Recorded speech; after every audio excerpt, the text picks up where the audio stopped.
Good morning students, एक बार फिर से आपका स्वागत है महाभारत ज्ञान केंद्र के यूट्यूब चैनल पे। मैं मनीष कुमार पिछले वीडियो की कड़ी को आगे बढ़ाते हुए आज मानव पाचन तंत्र के बारे में पढ़ेंगे, जो कि विषम पोषी पोषण का ही एक अंग है, जिसमें बहुकोशिकीय जीव होते हैं, कैसे पाचन करते हैं उसके बारे में आज पढ़ रहे हैं। तो हम लोग इसमें मानव पाचन तंत्र के बारे में पढ़ रहे हैं। मानव पाचन तंत्र एक जटिल होता है, तो इसमें देखिए फिगर देख लीजिए एक बार क्या क्या है। वो आपसे तो आप जो बाहर से देखते हैं जीव देख पाते हैं, पित्ताशय, यकृत, पित्तनली, छोटी आंत, बड़ी आंत तो हम देखते नहीं हैं, तो इस पर बारे में हम डिटेल से बात करते हैं। तो जो हम लोग खाना खाते हैं वो कैसे पचता है, तो सबसे पहले मुख में जाता है। मुख में जिह्वा होती है। जिह्वा का काम क्या होता है? भोजन को अलट पलट करना। क्या करना? भोजन को अलट पलट करना। तो ये जिह्वा होती है। जिह्वा के नीचे एक होती है लाला ग्रंथि। लाल ग्रंथि भी बोलते हैं इसको, लाला ग्रंथि। इसमें से क्या निकलता है? लाल रस या लाला रस। ये एक प्रकार का क्या है? एंजाइम है। इस एंजाइम का क्या नाम है? लार एमिलेस। क्या नाम है? लार एमिलेस। इसका काम क्या है? इसका काम ये है कि जो हम लोग भोजन लेते हैं उसको मुलायम बनाना। जैसे हम लोग कोई भी भोजन खाते हैं तो जो जैसे अपने पसंदीदा भोजन देखते हैं, देखते ही मुंह में पानी आ जाता है, तो वो पानी मात्र नहीं होता है, उसके साथ क्या मिला हुआ होता है? ये लार एमिलेस एंजाइम यानी कि लाला रस, जो निकलता है कहाँ से? लार ग्रंथि से। ये भोजन को मुलायम बनाता है। दांत हम लोग को भोजन को पीस कर मुलायम कर देता है और ये उसको पेस्ट के रूप में पानी देकर कर देता है। तो ये जो लार ग्रंथि से जो लार रस निकलता है, ये भोजन को स्टार्च के रूप में परिवर्तित कर देता है, जो कि भोजन आगे चलकर ग्रासिका जो उसको फूड पाइप अंग्रेजी में बोलते हैं, ओसोफेगस भी बोलते हैं, तो उसके माध्यम से होकर सबसे पहले हमारे कहाँ पहुँचेगा? अमाशय। इस अमाशय को हम लोग क्या बोलते हैं? पेट भी बोलते हैं। जैसे हम लोग अपने भाषा में बोलते हैं ना, पेट में खाना गया, तो यही अमाशय, स्टोमिक यानी कि पेट है। इस पेट में आपको जैसे ही भोजन हमारे पेट में गया, तो पेट जो होता है, पेट के जो अंदर का जो, जैसे ये अंदर का जो पार्ट हुआ, तो इस पर सटा हुआ होता है जठर ग्रंथि। जठर ग्रंथि जो होता है इस पे लगा हुआ होता है ग्रंथि। इससे क्या रिसाव होता है? इससे HCl हाइड्रोक्लोरिक एसिड, पेप्सिन और श्लेष्मा, जिसको हम लोग जठर ग्रंथि से निकलता है जठर रस, जिसको हम लोग बोलते हैं क्या, यहाँ से क्या निकलता है?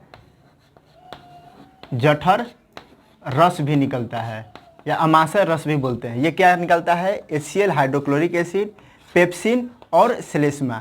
HCl जो होता है, पेप्सिन, ये जो क्या होता है? अम्लीय होता है।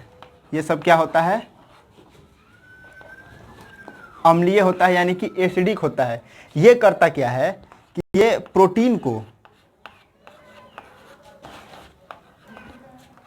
को तोड़ता है, प्रोटीन को पचाने में यहाँ से मदद करता है। ये अम्लीय HCl हो गया और पेप्सिन हो गया, ये दोनों प्रोटीन को टूटने में मदद करता है। और श्लेष्मा क्यों होता है?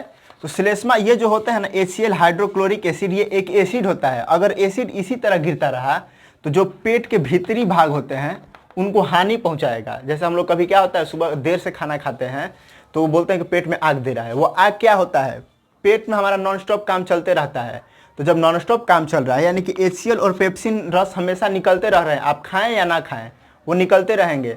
अगर उनको भोजन पचाने के लिए नहीं मिलेगा, प्रोटीन तोड़ने के लिए नहीं मिलेगा, तो वो जो हमारे पेट के भीतरी सतह होते हैं, जो जठर ग्रंथि से लगे हुए होते हैं, उनको हानि पहुंचाना काम कर देते हैं। जैसे गैस्ट्रिक वगैरह हमको होने लगता है, गैस बनने लगता है, तो वो न हो इसके लिए श्लेष्मा भी रिसाव होते रहता है। ये क्या करता है? अगर एक्स्ट्रा पेप्सिन निकलता है तो उसको क्या करता है?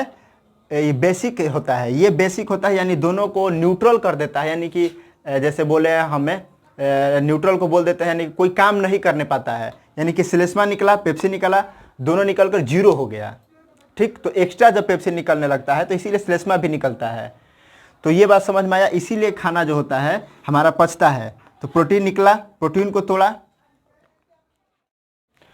अब भोजन अमाशय से निकलकर छोटी आंत में पहुंचता है। तो जब भोजन अमाशय से निकलता है तो हमने बताया था कि उसमें HCl होते हैं, पेप्सिन होते हैं, जो क्या है? एसिड है। तो अमाशय से निकला भोजन क्या होता है? अम्लीय होता है। तो वो भोजन जब छोटी आंत में पहुंचता है तो यहाँ पर देखिए, ये जो है अग्नाशय, अग्नाशय से अग्नाशयिक एंजाइम निकलता है। अग्नाशयी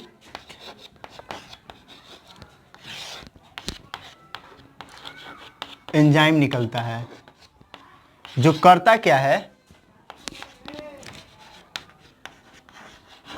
अम्लीय भोजन को क्षारीय कर देता है। अमाशय में जो पेट में था, जो भोजन था हमारा, वो अम्लीय हो गया था, तो यहाँ से निकलकर छोटी आंत में पहुँचता है। तो छोटी आंत में पहुँचते ही अग्नाशय से एक रस निकलता है, जो होता है अग्नाशयिक एंजाइम। ये भोजन जो हमारा अम्लीय भोजन था उसको क्षारीय बना देता है। ठीक, क्षारीय बनाने के बाद अब जो छोटी आंत में हमारा भोजन पहुंचा, तो छोटी आंत नाम का केवल छोटी आंत होता है। जो हमारा भोजन जब हमारे पाचन तंत्र क्रिया में जाता है तो सबसे अधिक समय व्यतीत करता है छोटी आंत में ही, और संपूर्ण पाचन होता है छोटी आंत में। क्या होता है? संपूर्ण पाचन। तो छोटी आंत जो होता है हमारा,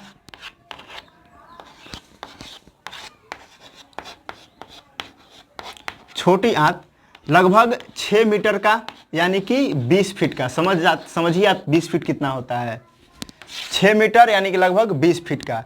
इसमें कार्बोहाइड्रेट, प्रोटीन और वसा का संपूर्णतः पाचन और अवशोषण हो जाता है। तो कैसे कैसे होता है? कार्बोहाइड्रेट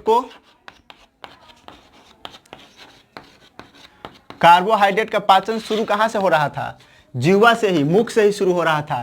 यहीं पर जो लार ग्रंथि निकलता था, इस कार्बोहाइड्रेट को स्टार्च के रूप में परिवर्तित कर दिया था। अब ये छोटी आंत में आकर ग्लूकोज कहें या शुगर कहें, शुगर के रूप में परिवर्तित हो जाता है। ठीक, ये कार्बोहाइड्रेट का पाचन हुआ। इसके बाद प्रोटीन का हमने बताया कि HCl और पेप्सिन नामक जो अम्लीय एसिड थे, ये जो पेट में निकले थे, यही प्रोटीन को तोड़ देते हैं, और प्रोटीन को यहाँ तोड़ते हैं और वो छोटी आंत में आते आते पूर्णतः पच जाता है और किस रूप में चला जाता है? एमिनो अम्ल के रूप में परिवर्तित हो जाता है। तो कार्बोहाइड्रेट तोड़ लिए, प्रोटीन तोड़ लिए। अब इसके बाद आता है हमारा वसा, फैट। वसा कैसे टूटता है? तो देखिए, ये जो यकृत है, यकृत सबसे बड़ा ग्रंथि है। अगर मनुष्य का सबसे बड़ा ग्रंथि की बात की जाए तो यकृत ही है सबसे बड़ा ग्रंथि। नोट कर लीजिएगा इस चीज को। अक्सर एग्जाम में सवाल ये पूछते रहता है कि मानव शरीर का सबसे बड़ा ग्रंथि कौन है? तो यकृत है। तो वसा कैसे टूटता है? तो इस यकृत में एक पित्ताशय होता है, हरा कलर का होता है, और पित्ताशय से पित्त रस निकलता है। पित्ताशय से पित्त रस निकलता है, जो पित्त नली के माध्यम से होते हुए छोटी आंत में पहुंचता है। तो वसा में हमारा मिल गया क्या? पित्त रस। ये मिलने के बाद क्या कर दिया? इसको तोड़कर ग्लिसरीन के रूप में भेज दिया।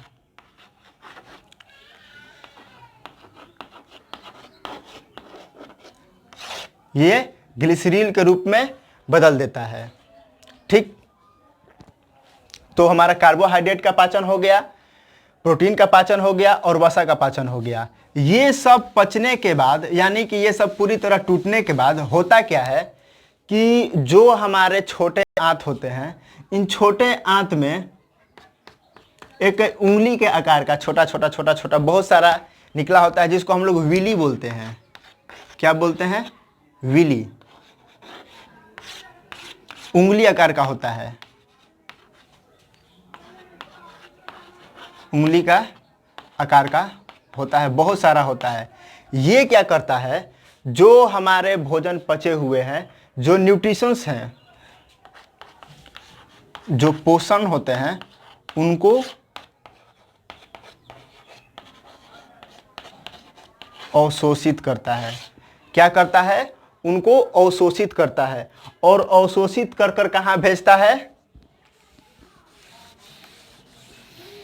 अवशोषित करके खून में भेज देता है।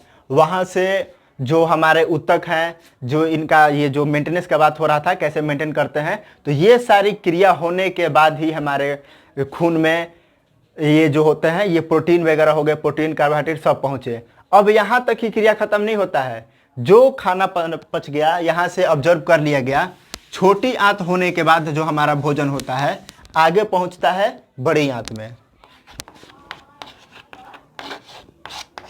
बड़ी आंत में हम लोग तो ये जान लिए कि संपूर्ण भोजन का जो पाचन होता है वो छोटी आंत में हो जाता है। वहाँ से जो उनका न्यूट्रिशंस होते हैं, जो पोषण पदार्थ होते हैं, वहाँ से ऑब्जर्व कर लिया जाता है, खून में भेज दिया जाता है। तो बड़ी आंत का आवश्यकता क्यों पड़ा?